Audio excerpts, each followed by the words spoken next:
yang akan dijelaskan pertama kali yaitu pengertian integrasi sosial. Integrasi sosial adalah proses penyesuaian unsur-unsur yang saling berbeda dalam kehidupan masyarakat sehingga menghasilkan pola kehidupan masyarakat yang memiliki keserasian fungsi.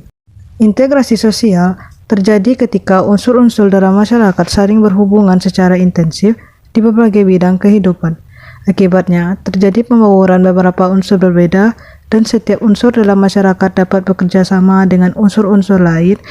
Proses terwujudnya integrasi sosial diawali dengan terjadinya konflik dalam masyarakat. Konflik tersebut kemudian diredam melalui akomodasi. Akomodasi tersebut menghasilkan koordinasi antar pihak yang berkonflik untuk bersatu. Tahap terakhir adalah terjadi asimilasi antar pihak yang menjalin koordinasi. Menurut Paulus Wiruutomo, integrasi sosial dibedakan menjadi 3 sifat berikut.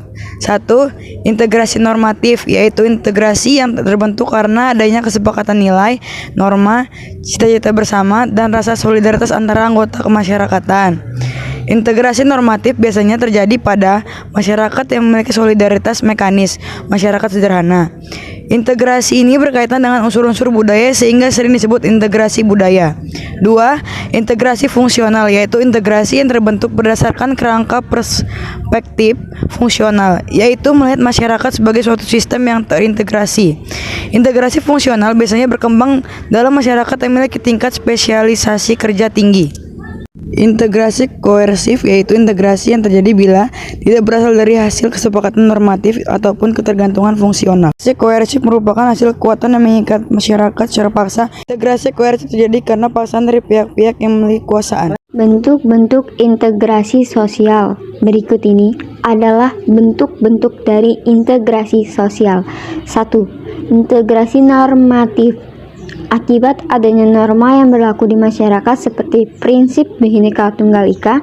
2. Integrasi fungsional terbentuk karena fungsi-fungsi tertentu dalam masyarakat, misalnya suku Bugis yang suka melaut difungsikan sebagai penyediaan hasil-hasil laut. 3. Integrasi koersif terbentuk berdasarkan kekuasaan yang dimiliki penguasa. Dalam hal ini, penguasa melakukan cara-cara kekerasan koersif. Faktor pendorong integrasi sosial. Proses integrasi dilakukan melalui 2 hal, yaitu yang pertama asimilasi. Asimilasi yaitu bertemunya 2 kebudayaan atau lebih yang saling memengaruhi sehingga memunculkan kebudayaan baru dengan meninggalkan sifat asli tiap-tiap kebudayaan.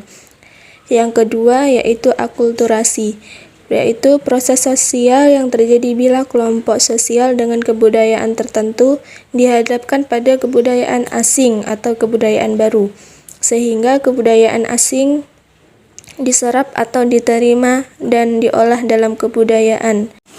Sedangkan proses integrasi sosial dipengaruhi oleh beberapa faktor pendorong, diantaranya adalah yang pertama, adanya toleransi terhadap kebudayaan yang berbeda.